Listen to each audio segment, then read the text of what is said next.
হযরত নূহ আলাইহিস সালাম 1000 বছর দুনিয়াতে বেঁচে ছিলেন। তিনি যেই ঘরটিতে থাকতেন সেই ঘরটি এতটাই ছোট ছিল, যখন তিনি শুতে যেতেন তার অর্ধেক শরীর থাকতো ঘরের ভেতরে আর অর্ধেক শরীর থাকতো ঘরের বাহিরে।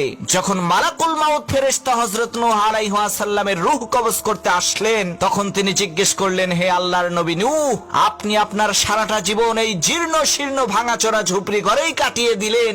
আপনি চাইলে তো উন্নত মানের বিলাসবহুল একটি ঘর তৈরি করতে পারতেন, কিন্তু কেন তা আপনি করেননি? তখন নূহ আলাইহিস সালাম বললেন, হে আল্লাহর শক্তিশালী ফেরেশতা মালাকুল মাউত, আমি আমার জীবনের শুরু লগ্ন থেকে আজ পর্যন্ত শুধুমাত্র তোমার আসার অপেক্ষার প্রহর গুনতে গুনতে আমি আমার এই 1000 বছরের ছোট্ট এই জীবনকে কাটিয়ে দিয়েছি। তখন মালাকুল মাউত বলল, হুজুর, এমন একটা জামানা আসবে যেই জামানার মানুষেরা 100 বছরের কম সময় হায়াত পাবে, কিন্তু তারা ওই বিশাল পাহাড়ের মতো আকাশচুম্বী আলিশান বাড়ি নির্মাণ করবে। তখন নূহ আলাইহিস সালাম বললেন, আহারে, আমি যদি ওই জামানায় থাকতাম তাহলে আমি আমার কপাল সেজদা থেকে কখনোই উঠাতাম না।